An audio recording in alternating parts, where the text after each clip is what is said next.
Hello friends, good evening to all of you and today's chapter Cell the Unit of Life जो 11th class NCERT chapter 8 में दिया हुआ है बच्चों। और इससे पहले लेक्चर में हम पढ़े थे जो क्या होता है, what is a cell, cell क्या है। ठीक है बच्चों, अब सेकंड टॉपिक है एनसीईआरटी में दिया हुआ, वो है सेल थ्योरी। सेल थ्योरी किसने दिया, कब दिया, ये हम पढ़ेंगे, और किसने मॉडिफाई किया ये पढ़ेंगे बच्चों। तो चलिए स्टार्ट करते हैं सेल थ्योरी। और कुछ ना समझ आए तो प्लीज कमेंट कीजिएगा, फिर से मैं एक्सप्लेन करने की कोशिश करूंगा। तो चलिए स्टार्ट करते हैं सेल थ्योरी। सेल थ्योरी जो था वो किसने दिया था, इन 1838 1838 में मैथियस शिल्डन नाम के एक जर्मन के बॉटनिस्ट थे, ठीक है, जिन्होंने एक्सपेरिमेंट किया था बहुत सारे सेल पे। जिन्होंने मैथियस शिल्डन जो थे उन्होंने एक्सपेरिमेंट किया था बहुत सारे प्लांट पे, ठीक है, और ये देखा था examine a large number of plant. उन्होंने एक्सपेरिमेंट किया अलग अलग बहुत सारे प्लांट पे और एब्जॉर्ब किया और देखा कि that all plants are composed of different kind of cell. जो उन्होंने ये देखा कि सारे प्लांट जो है ना वो बने हुए हैं अलग अलग प्रकार के सेल से। क्या उन्होंने देखा, उन्होंने एक्सपेरिमेंट किया लार्ज नंबर ऑफ प्लांट पे, बहुत सारे प्लांट पे उन्होंने एक्सपेरिमेंट किया और देखा, क्या एब्जॉर्ब किया, उन्होंने ये नोटिस किया कि सारे प्लांट जो है ना वो बने हुए हैं अलग अलग प्रकार के सेल से। बहुत सारे अलग अलग प्रकार के सेल से प्लांट का बॉडी बना हुआ है, उन्होंने ये देखा। और उन्होंने फिर ये कहा कि विच फॉर्म दी टिश्यू। अब वो जो अलग अलग प्रकार का सेल बना हुआ है, अलग अलग प्रकार के सेल से जो प्लांट बना हुआ है, वो प्लांट का जो सेल है वो सेल सब क्या करता है, जुड़ के एक टिश्यूज बनाता है, टिश्यूज बनाता है प्लांट में। विच फॉर्म, देखिए लिखा हुआ अलग अलग प्रकार का cell, kind different kind of cell, which form, अलग अलग प्रकार का सेल जो है वो क्या करता है, बनता है tissue, tissues of plant, plant का टिश्यूज बनता है, ठीक है बच्चों। और at about the same time, उसी समय पे, उसी समय मतलब उसी एरा में 1838 में मैथ्यू शिल्डन ने प्लांट पे ये देखा। और उसी समय ये लिखा हुआ एट द सेम टाइम, मतलब ये है कि एक ब्रिटिश जियोलॉजिस्ट थे, उन्होंने किस पे एक्सपेरिमेंट किया, उन्होंने एनिमल पे एक्सपेरिमेंट किया। देखिए मैथियस शिल्डन जो थे, मैथियस शिल्डन जो थे उन्होंने प्लांट पे एक्सपेरिमेंट किया था, जबकि ब्रिटिश जियोलॉजिस्ट थियोडोर श्वान, ये अंडरलाइन कर लीजिए, ब्रिटिश जियोलॉजिस्ट जो थे थियोडोर श्वान, उन्होंने क्या किया था 1839 में एनिमल पे एक्सपेरिमेंट किया। एनिमल पे एक्सपेरिमेंट करके उसको पढ़ा, study different types of animal, अलग अलग प्रकार के एनिमल को उन्होंने पढ़ा था। और अलग अलग प्रकार के एनिमल पे एक्सपेरिमेंट करके पढ़ के क्या किया, रिपोर्ट किया कि सेल जो है, सेल के बाहर में, सेल के बाहर में एक पतली सी लेयर है, सेल की बाहर की तरफ एक पतली सी लेयर है, जो वो पतली सी लेयर आज कहलाता है प्लाज्मा मेम्ब्रेन। देखिए एक बार और रिपीट करता हूं बच्चों, देखिए मैथियस शिल्डन जो थे वो प्लांट पे एक्सपेरिमेंट कर रहे थे, और जो थियोडोर श्वान जो थे वो एनिमल पे एक्सपेरिमेंट कर रहे थे। मैथियस शिल्डन जो थे जर्मन के बॉटनिस्ट थे, और थियोडोर श्वान जो थे वो ब्रिटिश के जूलॉजिस्ट थे।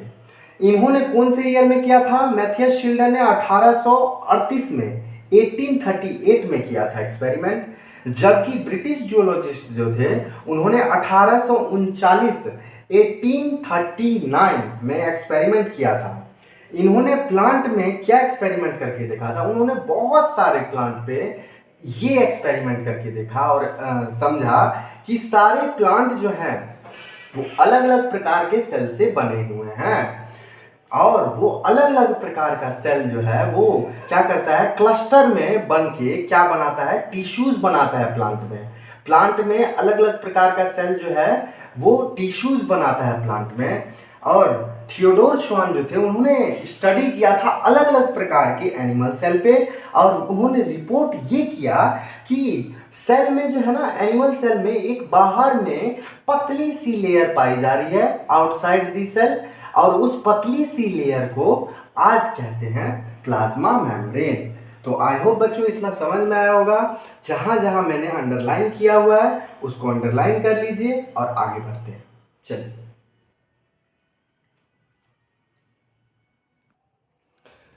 तो आई होप बच्चों आपने ये उतार लिया होगा। चलिए अब आगे बढ़ते हैं। उन्होंने क्या कहा था, शील्डन जो थे उन्होंने क्या कहा था 1839 में, कि सेल के बाहर आउटसाइड एक पतली सी लेयर पाई जाती है जो आज के समय पे प्लाज्मा मेम्ब्रेन कहलाता है।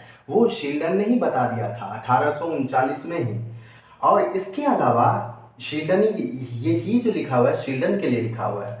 शील्डन ने इसके अलावा और कंक्लूड उसमें और चीज़ें जुड़ी थी, उसमें अपने जो उन्होंने हाइपोथेसिस दिया था उसमें और चीज़ें जोड़ी। उन्होंने क्या चीज़ देखा कि जो बेस है प्लांट टिश्यू का स्टडी करके, जो उनका जो बेस था प्लांट टिश्यू का ही स्टडी करके उनका बेस बना था। तो ही also conclude based on his study, जो प्लांट टिश्यू का स्टडी करके जो बेस था प्लांट टिश्यू का, वो क्या था कि जो प्लांट टिश्यू में ना एक यूनिक कैरेक्टर पाया जाता है।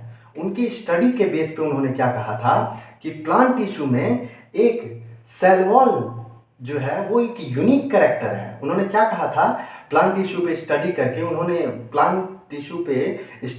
उन्होंने एक यूनिक कैरेक्टर देखा था प्लांट सेल में। और वो यूनिक कैरेक्टर क्या था, सेल वॉल। उनको सेल वॉल दिखा था बाहर की तरफ, जैसे उनको एनिमल सेल में बाहर की तरफ एक पतली सी लेयर दिखी थी जो आज कहलाता है प्लाज्मा मेम्ब्रेन। वैसे ही जब उन्होंने प्लांट टिश्यू पे स्टडी किया तो उन्होंने एक और चीज कंक्लूड किया कि यूनिक कैरेक्टर है प्लांट में। एक कौन सा यूनिक कैरेक्टर है प्लांट में, सेल वॉल। उन्होंने क्या कहा कि एक प्लांट टिश्यू के पास यूनिक कैरेक्टर है। वो यूनिक कैरेक्टर क्या है कि उसके पास सेल वॉल पाया जा रहा है। ठीक है, फिर on the basis of this Schwann propose, इस बेस पे उन्होंने क्या कहा, उन्होंने एक हाइपोथेसिस दिया, उन्होंने एक जो है भविष्यवाणी की और ये कहा कि जो एनिमल और प्लांट जो है वो बना हुआ है एक चीज से। वो क्या चीज है, उन्होंने ये हाइपोथेसिस दिया कि जो प्लांट और एनिमल का बॉडी है, body of animal and plant, वो किस चीज से बना हुआ है, वो बना हुआ है सेल से या प्रोडक्ट ऑफ सेल से। ठीक है बच्चों, और शील्डन एंड स्वान दोनों फॉर्मुलेट, उन्होंने वो दोनों क्या किए लास्ट में, शील्डन और स्वान जो थे दोनों मिलके फॉर्मुलेट करते हैं सेल थ्योरी को। देखिए एक बार और रिपीट करता हूं, शील्डन 1839 में क्या किए थे, जब देखे थे एनिमल सेल का एक्सपेरिमेंट किया था, एनिमल सेल पे ऑब्जर्वेशन किया था, तो उन्होंने देखा था कि एनिमल सेल के पास बाहर की तरफ एक पतली सी लेयर पाई जा रही है। वो आज के टाइम पे कहलाता है प्लाज्मा मेम्ब्रेन। इसके अलावा उन्होंने ये भी कंक्लूड किया कि जब उन्होंने प्लांट टिश्यू पे स्टडी किया तो उन्होंने देखा कि प्लांट टिश्यू का एक यूनिक कैरेक्टर है। वो यूनिक कैरेक्टर क्या है कि उसके पास सेल वॉल पाया जा रहा है।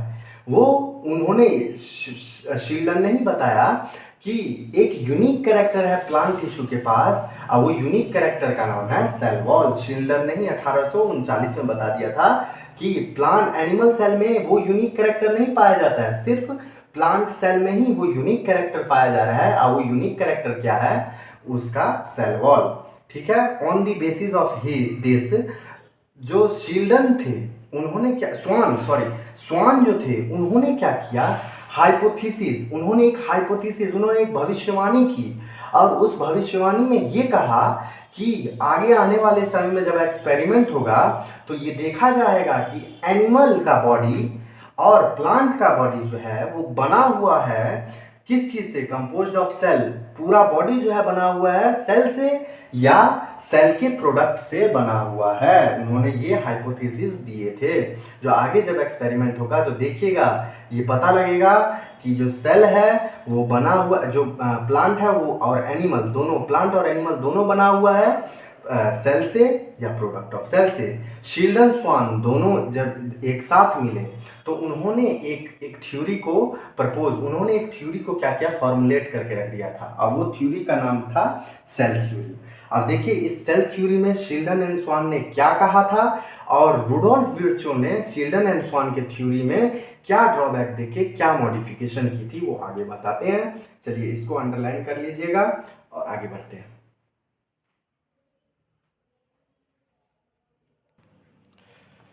तो आई होप बच्चों मैंने जो समझाया वो पिछला समझ में आया होगा। चलिए अब आगे बढ़ते हैं। शील्डन एंड स्वान, ये पिछले मैंने समझाया, पहले समझाया है कि शील्डन और जो स्वान, शील्डन और स्वान जो थे वो दोनों मिलके एक सेल थ्योरी को देते हैं। और उस थ्योरी में क्या कहा गया था, सेल थ्योरी में जो शील्डन एंड स्वान ने दिया था उसमें क्या कहा गया था, उसमें ये कहा गया था कि प्लांट और एनिमल जो है वो किस चीज से बने हुए हैं, सेल से बने हुए हैं या प्रोडक्ट ऑफ सेल से बने हुए हैं। शील्डन एंड स्वान का ये सेल थ्योरी हाइपोथेसिस दिया हुआ था, ठीक है।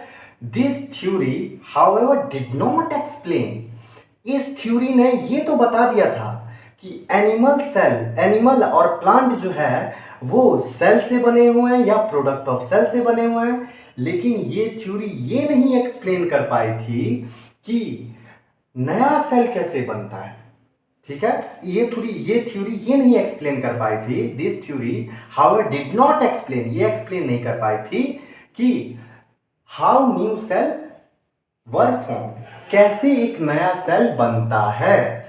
फिर इसको मॉडिफाई करने के लिए ये जो शील्डन एंड स्वान का हाइपोथेसिस था सेल थ्योरी वाला, उसको मॉडिफाई करने के लिए एक साइंटिस्ट ने एंट्री लिया और वो साइंटिस्ट का नाम था रुडोल्फ विर्चो। इसका नाम आप प्रोनाउंसिएशन ऐसे करेंगे, रुडोल्फ विर्चो। क्या था? रुडोल्फ विर्चो, जो 1855 में जिन्होंने फर्स्ट टाइम ये एक्सप्लेन करने का जिम्मा लिया। उन्होंने क्या एक्सप्लेन करने के का जिम्मा लिया और क्या मॉडिफाई करने का जिम्मा लिया, तो उन्होंने ये जिम्मा लिया कि रुडोल्फ विर्चो ने क्या किया, फर्स्ट टाइम एक्सप्लेन किया क्या चीज को, कि कैसे एक सेल जो है, कैसे नया सेल जो है बनता है। उन्होंने क्या कहा, रुडोल्फ विर्चो ने 1855 में फर्स्ट टाइम एक्सप्लेन किया सेल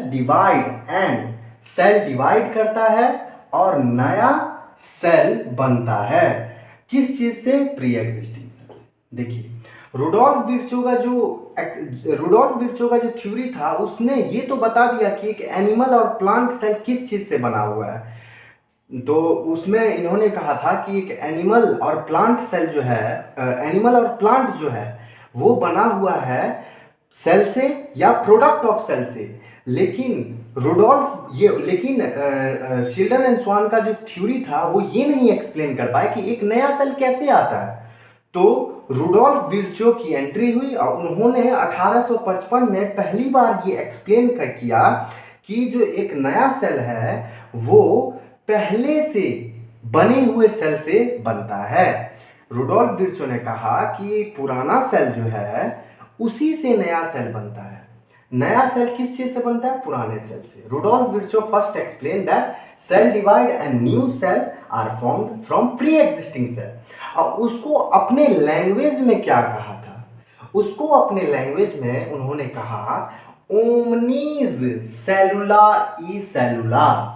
ये एक ग्रीक शब्द है। देखिए ये आपको क्वेश्चन आ सकता है कि किसने शील्डन एंड स्वान के हाइपोथेसिस या सेल थ्योरी को मॉडिफाई किया था, तो वो थे रुडोल्फ विर्चो। ठीक है। रुडोल्फ विर्चो ने क्या कहा था? तो रुडोल्फ विर्चो ने कहा था कि new cell are form from pre existing cell. नया सेल जो है वो पुराने सेल से बनता है। ये लिख देगा, new cell are form from pre existing cell which scientist says. तो 4 ऑप्शन दे देगा, तो उसमें आप मारिएगा रुडोल्फ विर्चो। और ये भी पूछ सकता है कि रुडोल्फ विर्चो ने ये new cell are form from pre existing cell, जो नया सेल बनता है प्री एग्जिस्टिंग सेल से, कौन से ईयर में कहा था? तो एनसीईआरटी में ईयर जो लिखा हुआ है बहुत इंपॉर्टेंट है बच्चों, उसको एक चार्ट में अलग से लिख के अपने टेबल के पास लगा लीजिए। वो आपको बार बार रिवाइज करते रहेगा, ये पूछ सकता है कौन से ईयर में कहा था? 1855 में उन्होंने कहा था। और उन्होंने क्या कहा था? उन्होंने ये लिख सकता है कि ये जो ओमनी सेलुला ई सेलुला टर्म है, ये जो शब्द है, ये किसने दिया था, ये किसने कहा था? तो ये टर्म, ये लाइन जो है वो कहा गया था रुडोल्फ विर्चो के द्वारा। उन्होंने क्या किया था? ये शब्द कह के मॉडिफाई कर दिया, ही मॉडिफाइड द हाइपोथेसिस। उस हाइपोथेसिस, वो जो भविष्यवाणी किए थे शील्डन एंड स्वान ने, उसको मॉडिफाई किया और मॉडिफाई करके एक फाइनल टच दिया, एक फाइनल शेप दिया। जैसे एक फाइनल टच होता है ना, कोई भी खाना बनता है तो फाइनल टच देके स्वाद बढ़ा दिया जाता है, तो वही उन्होंने क्या किया था, एक फाइनल टच दिया। ही मॉडिफाई हाइपोथेसिस, शील्डन स्वान के हाइपोथेसिस को मॉडिफाई करके एक फाइनल टच दिया सेल थ्योरी को, और उन्होंने 2 लाइन में सेल थ्योरी को एक्सप्लेन करके रख दिया। वो 2 लाइन क्या है यहाँ पे नहीं आ रहा था, इसीलिए मैंने नेक्स्ट लाइन में लिखने की कोशिश की, इसको मिटा के नेक्स्ट लिखूंगा। तो एक बार और एक्सप्लेन करता हूँ। शील्डन और स्वान जो थे वो फॉर्मुलेट किए थे सेल थ्योरी को, और उनकी जो सेल थ्योरी थी वो ये नहीं एक्सप्लेन कर पाई थी कि एक नया सेल कैसे बनता है। तो उसी टाइम में रुडोल्फ विर्चो की एंट्री हुई 1855 में। उन्होंने फर्स्ट टाइम ये जिम्मा लिया कि कैसे नया सेल बनता है वो एक्सप्लेन करने का। उन्होंने कहा, रुडोल्फ विर्चो ने 1855 में कहा, फर्स्ट टाइम एक्सप्लेन किया कि नया सेल जो बनता है पुराने सेल से बनता है। न्यू सेल किस चीज से बनता है? तो न्यू सेल जो है पुराने सेल से बनता है। नया सेल जो है कहीं से जादू से आ नहीं जाता है, वो पुराने सेल के डिवीजन से नया सेल बनता है। उनका ये टर्म था, और उन्होंने अपने लैंग्वेज में वो शब्द कहा, और वो शब्द आप याद रखिएगा, वो लाइन जो उन्होंने कहा था, ओमनीज सेलुला ई सेलुला। इसका मतलब है new cell are form from pre existing cell. Pre existing cell, नया सेल जो है वो पुराने सेल से बनता है। ही मॉडिफाइड दी हाइपोथेसिस, जो शील्डन और स्वान का हाइपोथेसिस था, सेल थ्योरी जो उन्होंने दिया था, उन्होंने क्या किया, शील्डन स्वान का जो हाइपोथेसिस था उसको मॉडिफाई करके एक फाइनल टच दिया, और 2 लाइन में उसको एक्सप्लेन करके शील्डन एंड स्वान के हाइपोथेसिस को 2 लाइन में एक्सप्लेन करके पूरा रख दिया। तो चलिए इसको उतार लीजिए, इसको अंडरलाइन कर लीजिए जो मैंने अंडरलाइन किया है, और फिर आगे बढ़ते हैं।